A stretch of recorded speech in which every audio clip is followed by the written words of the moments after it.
thank you both for sitting down to chat with me. I absolutely love the documentary, so I'm excited to. Thank you so much. Thanks. Where We are where are you happy. based? I'm sorry, what was that? Where are you based, Beth? I'm currently based in Georgia, Nice. Okay. Where? Americus, about 2 hours south of Atlanta. Cool. Black Crowes Country. That's right. Atlanta's a rock and roll city. Yep. Um, so is it cool if I jump right in? Jump. Absolutely. Both feet. All Head right. first. So Craig, you had written a book with the same title. How related to your book is this documentary? What if I told you not at all? What if I told you that my book was actually about knitting? It would not be believable. The book the film very closely follows the book. And something that I was invited in to do, man, more than 10 years ago, coming up on 15 years ago now. And the idea of doing a documentary was always kind of there, but I didn't know how to do that, because I'm a writer, not a documentarian.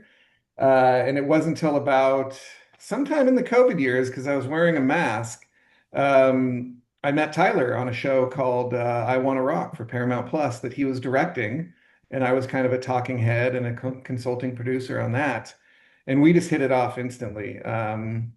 And from that, we were just looking for something to do together. And gave him a copy of the book and said, "Do you think there's a movie here?" And he was like, "How has no one ever done a movie about the Sunset Marquis before?" And so we jumped in from there. And yeah, the book was really kind of the inspiration for it all. And I wouldn't say we followed it too closely, during the interview process or anything like that. But I did have an awareness of, the questions that we wanted to ask certain artists, based on what we had been told or what they had told me previously. Awesome. Awesome. Um, and Tyler, talking about how has no one made a movie about this yet? You had mentioned in your director's statement that this is catnip for a filmmaker obsessed with rock and roll. What Yeah. exactly was it that drew you in that was like, we need to make this project now? Well, I grew up listening to rock and roll, and I loved rock and roll music. And I was raised Mormon, oddly enough, and I no longer am. But it was this weird forbidden fruit of rock and roll that always kind of made me want it more. Like coffee was bad for Mormons, but I love it more now because I can drink it. He says as he sips a nice cup of coffee. Mm, The devil's sinning, juice. sinning. So I wanted to be in the rock and roll world in some way or another. And fortunately, I'd made documentaries and was able to kind of move into the rock and roll space by making rock and roll documentaries because frankly, there's so many great stories in rock and roll. There's so many great tales and there's so many reasons why there can be a three-act structure built in and there's an audience for it. So it was a dream to be able to do this and to not just talk about rock and roll and rock and rollers, but by God, to sit across from them and ask them questions. It was a pleasure from day one. That's awesome to hear. That is on my bucket list is to sit across from one of the greatest musicians and just talk to them for a while. So I'm very Sure. jealous. Very Yeah. jealous. Um, so Craig, when you approached Tyler about making this film, what was it about him, his filmmaking, his thought process? What was it about him that said he's the perfect partner for this? Well, for one thing, I think he gets the subject matter. I think he's appreciative of the art form as much as I am. But he also, one of the things that emerged through the interview process was this father-son story, between the founder of the hotel and his son. And Tyler has done a number of documentaries that kind of touch on that subject matter as well in a really sensitive, honest way. He seemed like the perfect fit from that regard as well. But then more than anything was just the fact that we click. I think who you work with, that energy is really important. And I think the fun that he and I had together on set really comes through in the film. Like I think hopefully it's a joyous experience to watch because it was a joyous experience to make. It was not work. Till we got to post-production, then that shit was no That's work. fun. Yeah, that's work. That's That not is as not fun what as I hanging thought. out with Slash, I assure Yeah, you.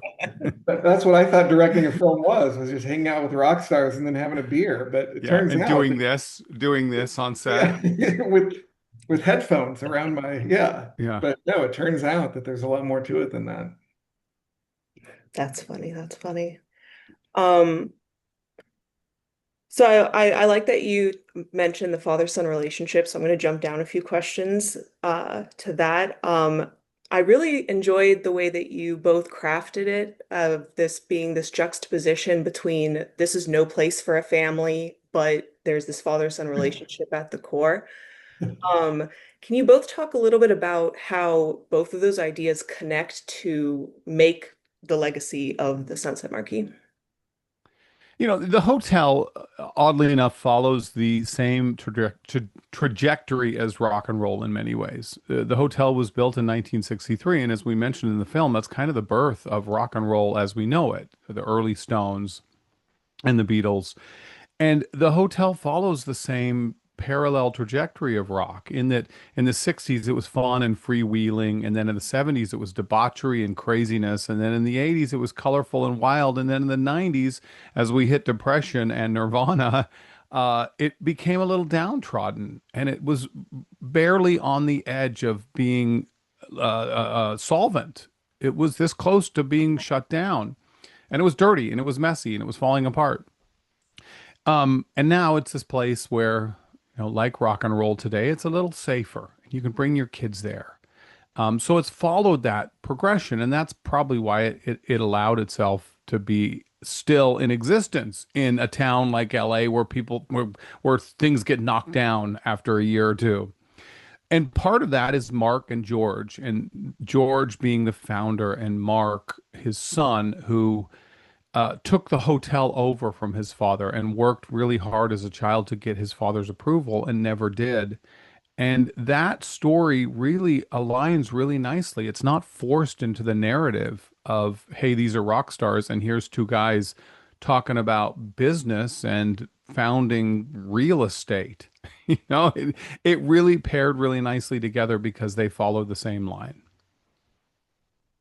And I will say that storyline being the spine that it became emerged in the edit. Our editor, Caroline Kessler, did a wonderful job of kind of bringing that to the forefront. Again, from writing the book, I obviously knew George and Mark, and I knew about their relationship, but the way that it paralleled the story of the hotel, the story of rock and roll, was something of a surprise, I would say, and a happy surprise at that.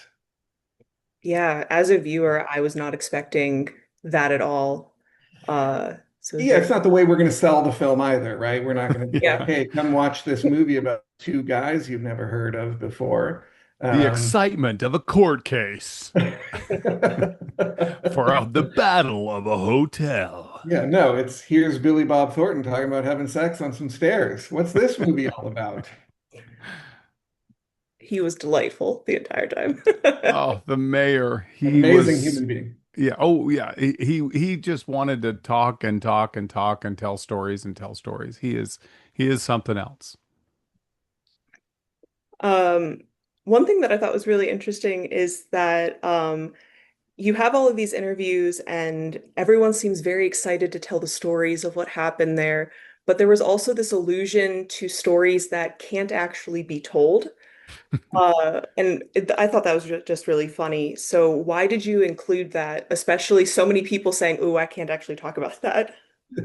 Well, I think one of the rules of thumb was that we didn't want anything told kind of third party. If somebody wanted to tell us a story, we were happy to include that in the film. But if it was a third party telling us a story about someone else, we were sort of respectful of the fact that, some of these people have matured and, they have wives now and children, and maybe they don't want these things told unless they told them themselves. we still wanted to at least allude to the fact that these things went on, um, because I think that's the nature of the place. And it's kind of fun to use your imagination. It's probably a little bit more fun than the reality of it. And then we did have some stories firsthand that they would call us the next day and be like, you know what, can you not include that? And we honored that. Yeah. We weren't trying to embarrass anybody or, make this a tabloid tell-all. Right, right. Especially with people of that status, it's very easy to turn things into a tabloid headline. So, I Yeah. also just think it's not of today's ilk. It's not as cool to party as it once was. I think if a band trashed a hotel room, audiences would go, "Why would you do that? That's not your property. Don't do that."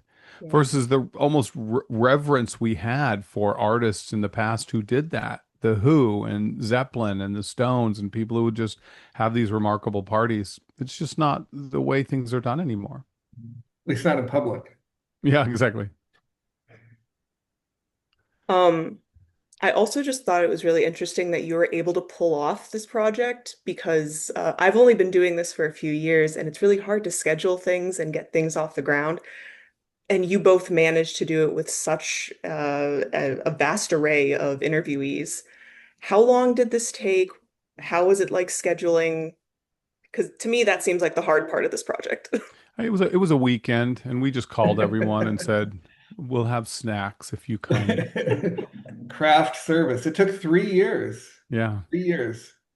Oh, Yeah, wow. musicians are busy. They're on tour. They're in the studio. But it's a testament to the hotel and how important that hotel is to these artists that they would give their time and talk about it. This is not just a Holiday Inn off the freeway in Wichita. This is a very important hotel to many of the artists who stayed there. So we wanted to get them at the hotel. That was one thing we hope to do when they come into LA. They staying at the Sunset Marquis. Can you give us a couple of hours? And they did. It's so impressive that you were able to do that. Well, thank you. We also had help from an amazing executive producer named Rick Krim, who is on the Rock and Roll Hall of Fame nominating No, he's committee. the head of the The Rock head and Roll of, Hub. Yeah, yeah. so he has relationships with a lot of these people, and was able to get to them for us. Again, so does the hotel. They were very helpful in getting them to agree to sit down with us. I'd like to tell you it's because Tyler and I are so amazing. It's because we're handsome. They want to stare at us for They're two like, hours, what? is what White it is. guys are making a movie? We're in. Um, Kind of building off of that, it's a kind of like this sanctuary, this place of home that they all return to. And I just wanted to know, like, what was your experience walking through those doors? What did you feel? Go ahead, I Craig. I think it's there's reverence, I'm someone who grew up in Southern California and is a wannabe slash failed musician in my own right. And the Sunset Marquis was always this kind of mythological place off the Sunset Strip that I would never dare to go into. So getting invited in it was almost like a holy experience, where you get to come into this sanctuary where all these there's an energy to the place. There's an energy that all of these characters that have been there over the 6 decades of its life have kind of left behind, and you really feel it when you go into the place. Um, so it was just every day was a blast to be there. The wonderful thing about the hotel, amongst many things, is that unlike a lot of hotels, even if the really fancy ones, you walk through a lobby, you go to the hotel, you go to the elevator, you press a button, you go up, you walk down a boring hall, you go in your room. The Sunset Marquee is horizontal. So when you walk through, you walk past the pool, You walk past the restaurant, you walk through gardens.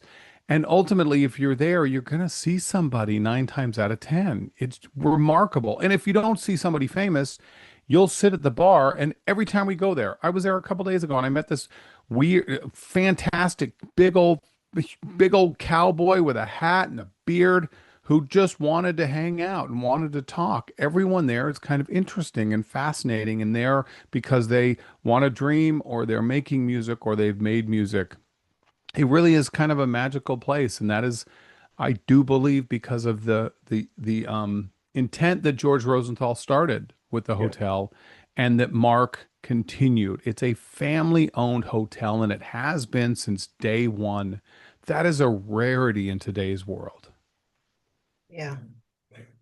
Yes, it Yeah, is. it's almost like a private club that, like, once if you're in there, if you know about this place, you must be of the same ilk as everybody else who's there. And so there's just a vibe of like welcoming. I I love, mean, where are you going to stay, Beth, when you come to LA? The Chateau Marmont? to be honest, I don't know. You're going to stay at the Sunset Marquis because you're a rock and roller. I mean, yeah. Now that I know it exists, yeah. There you go. It's one of those like I hadn't heard of it, or like I might have just heard it like in a news story but never really thought twice about it, and now it's like, wow, this is like a real place. Yeah, Really it's a real cool. place. Yeah. It really is. Um Kelly Osbourne mentioned that she like was hesitant to talk about it because she didn't want people to ruin it. Um, is there any sort of like worry with that? I personally don't think so, but I mean, with all the stories you hear online, you never know. If you talk to the bartenders, yeah, they're terrified. Billy Bob said it that eventually you're going to appeal to the Plastics Corporation from Kansas. Look, the great thing about the Sunset Marquee is that it carries the same quality. Musicians go there, and you'll go there and you'll see Morrissey sitting eating breakfast, and you can see him and you can look at him. But if people were going to go up and approach him or take pictures or be autograph hounds, the hotel staff will kindly go, Mr. Morrissey is, eating. So there's still a veil of privacy there, even though it may be more well known. It's still a quiet place where artists can still be themselves. Did you call And him Mr. Morrissey? I like that. Mr. Morrissey or Mr. M, as he'd Yeah, probably want to go by. there's one way in and one way out of this place. And if you don't belong there, you're not gonna they're not gonna let you pass the door. Um, Although if you really belong there, you'll know the secret ways in and out, like Craig and I know. that might be true. That's good to hear. Good to hear. We Um, don't envision busloads of tourists pulling up, and you that's know good. they're just not going to allow that. That's just Yeah. not. It's not what the place is. We're not going to change the spirit of the place. Um, and it has evolved into something else. It's not this place that we present in the film. Like Tyler said, it's not the place where I don't know, people are throwing things out the windows or things like that. It's evolved into a much more respectable joint. Um, I'm running out of time, so I'm trying to like figure out what I want to ask you next because Sure, no problem. I have Don't We'll so go sweat. quick too. We'll go quick too. The animation was really, really cool. That was another thing I wasn't expecting. And I also really liked that each time it was shown on screen, it was in a different style.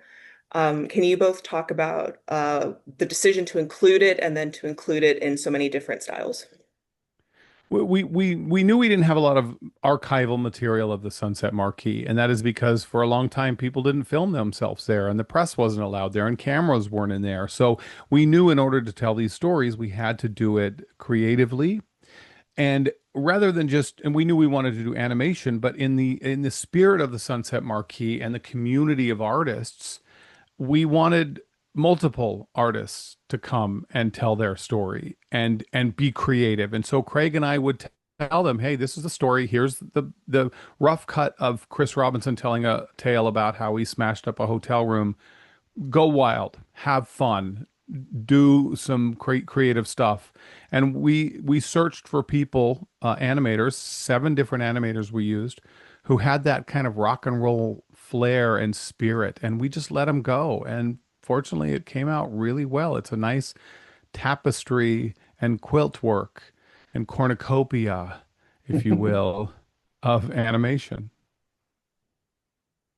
It was just There's really also the sense that like memories aren't necessarily in, reality. And there's a dreamlike quality to animation that I think adds to that sense of we're remembering something, sort of. I like that because that definitely makes sense. I think I have time for one more question. So what is you had such a great time working on this project. What was your favorite part of this experience? This moment right now. I mean, really, the movie coming out, that is the best part, is people getting to see it, experiencing that with other people, sitting in a theater and seeing the reaction to it has been incredibly rewarding. Um, and also Dave Grohl. That day And was, also Dave Grohl. Dave Grohl was amazing. We had a great he's day with Dave magical. Grohl. He's just magical to be around. He's a true rock and roller, generous with his time. He just hung out with us. He's just a cool dude that you never want to leave. And finally, he's like, I got other shit to do. So, yeah, he's great. Look, the film is fun. We had fun making it. It's a fun film to watch, and it- we need fun. We want to turn on the TV and escape and watch a little bit of fun and rock and roll and music and have a father-son story. The film is available, and it is available on Apple. I want to say iTunes, but they don't use that term anymore. On Apple and Amazon, you can download it. But what I will say is this is an independent made film, and you can buy it on Amazon and you can give them 50% of the money, or you can go to ifthisewallscouldrock.com and you can purchase the film directly from us and you can view it from us. And in addition to seeing it from us, you get $1. It's $1 less on our website, and you get bonus content. We have extra extended interviews that you can watch of Slash, Billy Bob, Kelly Osbourne, Sharon Osbourne, Billy Gibbons, Morrissey. I I think think that's that's it. it. I think that's it. Gene Simmons? Maybe And Gene Gene Simmons. Simmons. And they're great interviews. They're so much fun. So you can support us, support the film, have a great time, and get to know some dirty little Gene Simmons secrets. Love it. Love it.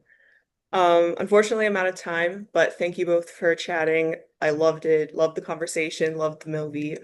Thank you so much and have a great rest of your day. You're the Thank you, best. Beth. Thank you. Thank you. It We means really a lot appreciate that it. you say that to interviewers. It does help. Thank you for that.